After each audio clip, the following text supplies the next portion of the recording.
South Africa does not have money, we'll borrow more, but you're going to pay for it. The thing is, I think it was better than expected in a way, but I think, in a country, I just thought this weekend again, in a country that's been nearly 25 years of over 20% unemployment, and you're again creating short-term job opportunities in the government, your net investment in the country, that's after you take away the depreciation aspect of capital, is 3.6% of the economy. It's too little, and government is already too big. Our taxes as a percentage of GDP put us in the top 10. We want to increase that. And the finance minister is cooking food somewhere in Sanin. I would also cook food. I wouldn't want to be finance minister, to put it mildly. So we are in serious trouble. I don't think anybody on the show even has an inkling what's about to happen in the next, say, 5 years. We are in serious trouble. We are one of the lowest investment countries in the world with gross fixed investment. We are probably in the lowest 3 or 4, with the UK being 1 or 2 of them and Brazil below us in terms of investment. And our government does not invest enough. Our government does not believe in the future. They do not invest in the future. And to hear a speech, which is very nice, but it's a bit wishy-washy, and your finance minister's posting food pictures on Twitter, it doesn't gel. It doesn't make sense. Many countries have killed leaders for this, and I'm not kidding. You can go back 300 years ago to the Sun King of Bavaria, and he built a very nice castle. It was very good investment in the country, if you wish. It was just for him. And he didn't make it. And if we take it a step further and we look at South Africa right now, then much of our investment has also been wasted. So the money amounts are maybe big into Eskom, but the efficiency of that investment is also to be questioned. So my problem is that there was no political capital put down. And in that terminology, then your investment capital is not going to follow. Because if you're not prepared to make the hard decisions after something like COVID and a lockdown, and you're not prepared to say, right, we have a serious problem in the paying of salaries, of wage bill for the government sector, and we have to now bring that down drastically, and to use this opportunity and not to have done it is quite seriously mad. And it is, yes, he was nice, and he talked about a little bit of freeing up of the airways and freeing up of this and that. But, we're within a few years away from no SABC, never mind SAA going, Denal's going. We're running a risk of Eskom not being there. That is where we are. And I'm not being unnecessary alarmist. You just have to look at the numbers. And if you borrow 58% of this year's expenditure, it's now going to go up because the taxes aren't coming in. And the expenditure is going more. So you're probably borrowing around 62% of this year's expenditure. This was the moment. This was the one moment you had to say, this is a very serious crisis. And if you don't do it, then, sorry, you are a coward. You are selling your people to slavery. That's what you're doing. And no modern economy can live without investment, proper, efficient investment. And that's a fact. Mike, let me just ask you one or two questions. There was one of the things that was mentioned or mooted was the likeliness of the state-owned enterprises being listed. And I think if you use Telkom as an example, it looks like it's quite possible and they could become more efficient. That's the one thing. The other thing is, I think, isn't it a bit of a myth that if you suddenly set free the private sector, it will create these millions of jobs? Even if you do it today, what is the likeliness that the private sector might focus on creating wealth as opposed to creating opportunities and jobs. They will invest in areas where there's a higher return or there's any return at all. And with the new fourth industrial type of economy, it's very likely that labor is not the focus of investment at all, which means you can set the private sector free if you want to. You might even get economic growth, but it's very unlikely that we will do anything about our unemployment rate, isn't it? Look, unemployment is a very big problem, Piet, and it's not going to change very quickly. But if the private sector is not making money and the net operating surplus in many countries, not just South Africa, and I would give it that, has really declined, and the profits of firms are under severe pressure if they are profits at all. But in South Africa, our profit margin has been declining for many years now.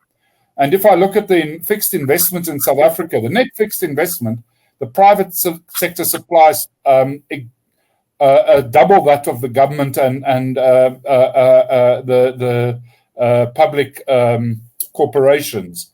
I'll get to listings now, but I think we must just realize that the private sector is investing. They are actually taking care of the depreciation still, and they are putting in. And if it wasn't for the private sector, the unemployment rate, the standard unemployment rate would be 40%. If you want to turn this thing around, you're going to have to spend political capital and start telling people profits are good. Simple. Profits are good. And if you don't do that, you are not expending political capital, and you're deciding that people shall not get employed. Let's put it this way. If you've got 10.8 million people unemployed, last year, taking before COVID, we had more unemployed people than America, Germany, and Poland combined.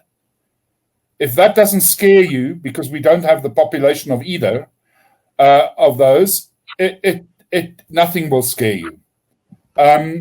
So let's get back to what you said about privatization. Nobody's interested in SAA, SA Express. It's all wishy-washy stuff in the sky. Denel, maybe if you do something, but you'd have to give it away. And you'd have to give it away to a savvy investment, and that's very difficult for a government to do. If you look at Safcol, maybe. Eskom, maybe. There's not much left. Telkom was sold 20 years ago when there were still some things left in the bag. But yes, it is a possibility, and it does take away the pressure of government to have to provide capital, because government cannot provide capital efficiently to its own state-owned enterprises, and it's a mess. And I would say you don't need to necessarily privatize everything. What you could do is you could just say the rail stays in government's hands, the port stays in government's hands, but the operations are all privatized, and they go ahead, and anybody is allowed on rail, which is one of the ideas that they have. I was in a working group just a week ago, and everybody's agreed. But now the thing is, the timeline is 2 to 3 years. If that becomes a timeline every time, and then we know it gets extended, then it's a massive problem. I mean, I've been talking to government officials who, in their dear honesty, are telling me how bad it is. Nothing that anybody is saying in the media is as bad as what they're telling me. So I don't know exactly. I think he's trying very hard, but he's not prepared to spend political capital. He's constrained in that sense. And if you do that, then I'm sorry, it's now time. It's more than 2.5 decades after the end of apartheid.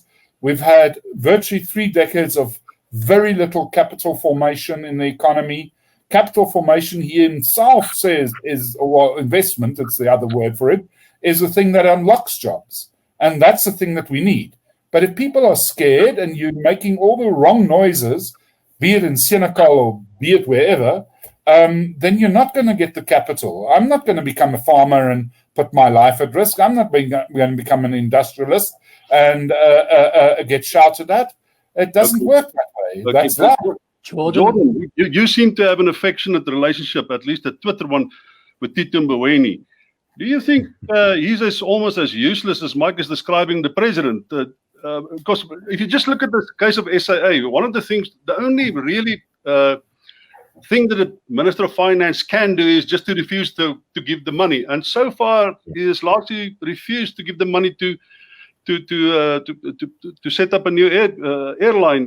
Do you really think that Pitso Mosimane is completely out of touch, and whatever we will see on the 28th might not really address anything that South Africa's concerns?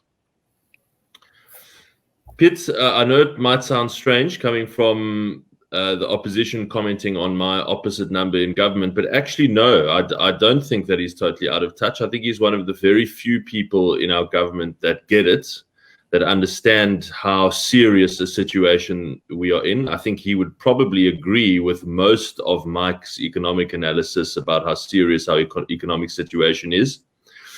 There's just a big problem. There's a couple of big problems with Tito. Firstly, he is on his own. He does not have the support of his cabinet. And even though he has the support of the president, as Mike says, the president is not prepared to go out to bat for him and really expend any capital. So the support is basically meaningless. So he is fighting these battles on his own, and over time that has worn him down to the point where I think that he is, frankly, if I may speak frankly, burnt out, a little bit hopeless, and a little bit disconnected from his job. And we see that in the fact that he sits on his farm. He doesn't really engage much. From what I hear from Treasury staff members who I speak to regularly, he's almost never at work. They kind of have to contact him. He doesn't contact them. And so I think what's happened is that he has been fighting so long with his own colleagues. He's very close to the point of giving up. And that's that's not good news for the country. But if he is going to stay, I would encourage him to take up the cudgels and fight some meaningful fights to prevent the trajectory that Mike spoke about.